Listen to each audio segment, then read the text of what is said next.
Tapi saya melihat track record pribadi beliau. Ya. Beliau seorang anak petani, meniti kehidupan dari orang kecil menjadi seorang yang sukses, baik di bidang pendidikan, politik, dan juga kepemimpinan. Yang saya baca, beliau pernah menjadi seorang anggota legislatif nasional. Ya betul. Ya. Dan itu 2 periode. Itu sesuatu hal yang bukan yang gampang ya. Ya betul. Sangat.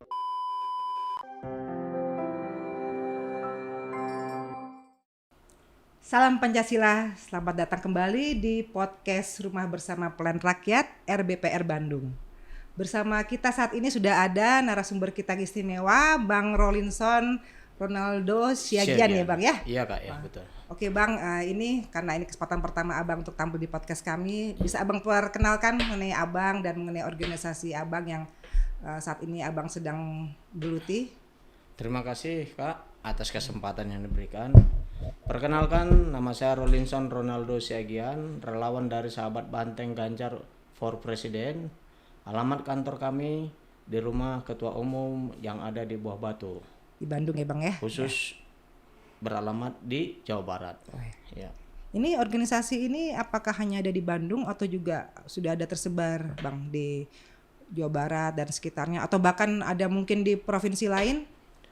Kalau organisasi Sahabat Banteng Ganjar for Presiden ini sudah ada di beberapa provinsi termasuk khusus Jawa Barat, di beberapa kabupaten kota sudah berdiri secara resmi. Ya. Jadi ini karena tadi dibilang relawan Sahabat Banteng Ganjar for Presiden ya. Ya. Berarti kapan berdirinya Bang? Baru-baru ini atau gimana?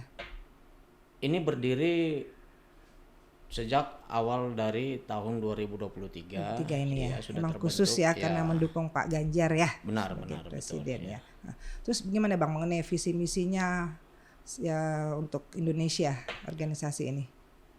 Visi misi dari organisasi Sahabat Banteng Ganjar for Presiden ini sangat baik dan sangat positif. Bagaimana masyarakat kita edukasi untuk memilih seorang pemimpin yang tepat memimpin bangsa ini ke depannya. Jadi menurut Abang, apalagi ini sekarang pasti udah dalam suasana ini ya, tahun politik ya. Ya betul. Menurut Abang gimana situasi perpolitikan kita saat ini Bang, hari-hari ini? Situasi politik di negara kita hari-hari baik-baik saja atau belakangan ini ya dibilang masih relatif baik lah. Ya. Tapi ada sedikit mungkin gesekan, itu hal yang wajar. Ya, gimana tuh Bang, gesekannya seperti apa maksudnya Bang? Jadi menurut pengamatan dan penglihatan saya dalam masa pesta politik ataupun masa pemilihan legislatif dan presiden ini, banyak isu-isu yang kurang baik yang dimunculkan oleh dari tiap lawan politik. Ya, sehingga membuat kegalauan di masyarakat itu siapa dan apa sebenarnya yang terjadi di negara ini, siapa yang pantas memimpin negara ini. Itu yang terjadi. Jadi saya rasa itu sebuah permainan politik yang memang sangat susah kita tebak datangnya dari mana. Ya, kalau menurut Abang nih, ya ini sudah pasti ya, dari nama relawannya sendiri aja sudah terjelas ya bahwa Abang mendukung, organisasi Abang mendukung Pak Ganjar ya. Nah, tapi kenapa pilihannya Pak Ganjar? Kan ada 2 capres lain nih, kenapa pilihannya Pak Ganjar? Ya, menurut pengamatan dan penilaian kami sebagai relawan, kita membandingkan ketiga calon presiden ini melalui track record masing-masing. Rekam jejaknya gitu ya. Rekam jejak ya. Dulu Pak Anies Baswedan calon presiden nomor urut 1, kita memiliki track record yang kurang baik menurut penilaian organisasi relawan kami ya. Karena pada saat beliau menjadi calon seorang gubernur, banyak persoalan-persoalan yang dia ciptakan menjadikan satu kekisruhan, bahkan hampir menggoncang suatu negara atau Pilkada Jakarta itu pada saat Pilkada Jakarta. Jadi kami melihat dari organisasi relawan Ganjar ini sesuatu pendidikan yang kurang baik. Kekisruhan itu ya Bang ya. Dan ini harus kita lawan dan harus kita hentikan. Tidak boleh hal-hal seperti ini terjadi, apalagi kalau untuk tingkat nasional ya. Menjadi satu dilema yang sangat-sangat riskan bila mana ini dibiarkan. Kalau pilkada aja sudah seperti itu, takutnya nanti giliran lebih besar lagi pencapresan, bisa lebih besar lagi perpecahan kekisruhannya ya. Bisa Seperti jadi, itu ya Bang bisa ya. jadi. Ya. Kalau yang capres nomor 2 Bang?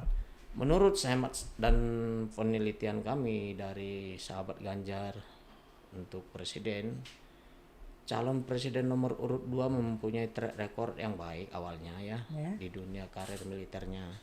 Tetapi setelah dalam masa akhir jabatan ataupun karir militernya, dia melakukan satu pelanggaran yang sangat-sangat miris. Mempermalukan diri, mempermalukan keluarga, mempermalukan bangsa. Ya. Dulu founding father negara ini, belum Indonesia mengenal yang namanya kemajuan di segala bidang. Pemimpin negara kita mengatakan, berikan kepada saya 10 orang putra bangsa terbaik, maka dunia akan kita goncang. Perkataan Bung Karno ya. Bung Karno. Jadi ini kita harus jaga. Statement ini harus kita jaga, bukan asal diucapkan. Salah satu putra terbaik di dunia militer adalah Prabowo. Tetapi di akhir dunia karirnya, dia seorang yang memang tidak bisa diandalkan, tidak bisa dipertahankan karena melakukan satu pelanggaran HAM berat. Membunuh putra-putra bangsa terbaik pada masa karirnya. Reformasi 98 ya Bang ya. Bagaimana kita kedepannya memberikan kepercayaan kepada beliau? Sementara dalam kondisi yang sehat, karir lagi ya meleset gitu ya, bagus-bagusnya, tetapi bisa dengan tega melakukan kejahatan itu. Apalagi kalau sekarang ini ya, bisa jadi melebihi hal itu. Betul. Ya? Dengan kekuasaan yang lebih besar ya, tertinggi ya Bang ya. Benar. Jadi itu dasarnya kenapa nomor 2 pun tidak akan dipilih ya. Tidak akan mungkin. Kami sebagai relawan sahabat Ganjar untuk presiden akan mensosialisasikan ini. Jangan sampai salah pilih. Karena ini bukan permainan kaleng-kaleng. Ya, bukan ya. Jangan salah, ini bukan permainan kaleng. Ini demi masa depan negara Republik Indonesia, generasi bangsa kita. Saya sudah punya anak 2 loh, Kak. Saya harus menjaga ini demi masa depan anak-anak kita ya. Anak saya. Iya. Betul. Kita harus berjuang berdarah-darah. Mempertahankan apa? Ideologi negara ini. Martabat harga bangsa itu bukan oleh karena seorang anak saya, bukan. Nah, kalau menurut Abang yang capres pilihan Abang Pak Ganjar gimana? Kenapa dipilih nih? Kalau menurut penilaian kami dari sahabat Banteng Ganjar untuk presiden, kami memilih nomor urut 3 itu bukan karena saya ini seorang anggota PDI ya. Bukan. Ini pemirsa, ini mungkin juga bisa saya spill ya, saya ceritakan bahwa Pak Bang Rolinson ini juga anggota PDIP ya. Dan benar. Sekarang sedang menjadi caleg ya. Betul, bisa disebutkan Bang, caleg di mana? Ya, terima kasih Kak atas kesempatan. Salam bagi masyarakat Kabupaten Garut. Saya Rolinson Ronaldo Siagian, calon legislatif Provinsi Dapil 14 dari Kabupaten Garut. 14. Jangan salah pilih. Mari kita maju bersama. Saya akan memberikan secara nyata apa yang disebut wakil rakyat itu membantu membangun daerah pemilihannya sendiri. Salam bagi masyarakat Kabupaten Garut. Saya sangat mencintai masyarakat Garut dan sangat ingin membangun Kabupaten Garut. Terima kasih. Ya, jadi gimana lagi tadi, balik kembali pertanyaan tadi Bang, kenapa dukungan terhadap Pak Ganjar ya? Karena bukan karena tadi asalnya PDIP bukan ya? Bukan. Nah, gimana? Saya sangat menyesal dan sangat salah kalau saya mendukung Pak Ganjar karena latar belakang saya seorang PDI, bukan. Tapi saya melihat track record pribadi beliau. Beliau seorang anak petani, meniti kehidupan dari orang kecil menjadi seorang yang sukses baik di bidang pendidikan, politik dan juga kepemimpinan. Yang saya baca, beliau pernah menjadi seorang anggota legislatif nasional. Ya, betul. Ya. Dan itu 2 periode. Itu sesuatu hal yang bukan yang gampang ya. Betul. Sangat sulit mencapai ke sana. Di sana beliau juga sukses, betul. Tidak tersangkut masalah apapun. Setelah itu beliau ingin mengabdi ke bangsa ini melalui daerahnya. Gubernur ya? Iya, beliau terpilih menjadi gubernur Jawa Tengah, kan gitu. dan itu pun 2 periode. Dan masa track recordnya sebagai seorang gubernur banyak perubahan untuk kemajuan daerah Jawa Tengah. Kenapa ada putra bangsa yang terbaik dan baik kita abaikan? Gimana dengan wakilnya Pak Mahfud? Kalau menurut saya Pak Mahfud ini, saya seorang ya bisa dikatakannya pecinta beliau ya, gitu penggemar berat. Ngefans ya Pak ya. Ngefans berat dengan Pak ya, Mahfud. Ya, gimana? Pak Mahfud, salam dari saya Pak. Kemarin saya hadir di acara kunjungan Bapak sosialisasi silaturahmi di Hotel Santika Garut tanggal 15 Desember. Pengen sebenarnya bertemu Bapak dan berfoto langsung, tapi oleh karena banyak yang menghalangi masyarakat yang dekat Bapak jadi susah. Betul saya penggemarnya Pak? Ya, Iya, Bang, banyak penggemarnya. Termasuk saya Pak, penggemar berat Bapak. Saya sangat berterima kasih kepada calon wakil presiden yang satu ini Kak ya. Dia sangat mencintai negeri ini. Betul. Dia seorang penegak hukum. Dia buktikan dia seorang putra bangsa yang dirindukan almarhum presiden pertama. Ya, betul. Putra terbaik yang menjaga jati diri bangsa kita. Dan track recordnya bagus sekali. Bagus sekali. Dan itu saya sangat kagumi. Kalau disampaikan di sini waktu kurang luas Kak. Oh gitu ya. Saking luas. banyaknya ya. Ya. Tapi pribadi saya mengatakan welcome Pak Mahfud MD. Saya sebagai rakyat mewakili seluruh rakyat Indonesia menyambut baik akan niat baik Bapak menjadi Wakil Presiden Republik Indonesia untuk tahun 2024-2029. Welcome Pak, terima kasih. Nah, kembali ke relawan yang Abang sekarang ada di sana ya, relawan sahabat Banteng ya, Ganjar. Betul. Nah, ini apa aja yang sekarang sudah dikerjakan untuk memenangkan Pak Ganjar dan Pak Mahfud yang sudah dikerjakan oleh organisasi Abang? Ya, organisasi sahabat Banteng Ganjar untuk presiden melalui ketua umumnya Bapak Yunus Nababan, saya sangat memberikan jempol 2 lah. Oh gitu.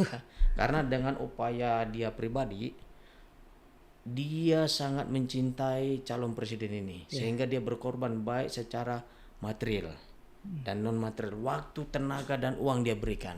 Sehingga kita pun para pengurus lain sangat respect, sangat mendukung gitu ya. Dan kita sama-sama turun juga ke masyarakat ke lapangan. Kita mengedukasi masyarakat bukan karena sesaat ya. Kami tidak pernah memberikan mengiming-imingi dengan uang atau pemberian lain. Kita mengedukasi masyarakat jangan salah pilih. Lihat pemimpin yang baik untuk ke depan, bukan yang sesaat ya. Nah, jadi ini juga dalam pertemuan-pertemuan yang dilakukan organisasi kita selalu ditekankan oleh ketua umum. Ya. Terus di Jawa Barat itu sendiri bagaimana respon masyarakat terhadap Pak Ganjar dan Pak Mahfud? Ya, terima kasih Kak ya. Menurut pengamatan kami atau pengamatan saya pribadi, setelah melihat masa kepemimpinan yang ditunjukkan oleh organisasi partai politik PDI Perjuangan melalui kepemimpinan Pak Jokowi, setelah 2014, 2019 ke 2023, semua masyarakat Jawa Barat, saya sudah keliling ke 27 kabupaten kota provinsi meningkat Jawa Barat. Respon positifnya meningkat ya. Ada beberapa daerah di beberapa kabupaten yang tadinya di situ pernah berdiri bendera merah. PDIP ya. Iya, tidak ada PDI di sana. Sekarang sudah ada PDI. Selamat ya Pak ya. Sebagai partai yang sudah lama ya. Jadi sudah akhirnya respon masyarakat terhadap Pak Ganjar dan Pak Mahfud semakin positif ya. Makin positif. Di Jawa Barat ya. Tingkat kesadaran nasionalis masyarakat sudah bermunculan. Oke.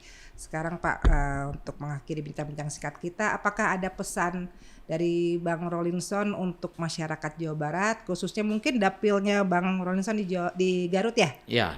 Silakan mau menyampaikan pesan-pesan. Jadi pesan yang akan saya sampaikan kepada masyarakat Jawa Barat umumnya, masyarakat Republik Indonesia khusus Kabupaten Garut, jangan salah pilih.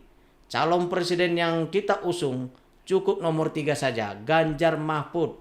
Jangan salah, Ganjar Mahfud ya, supaya negara kita semakin maju, semakin makmur dan semakin sukses. Terima kasih.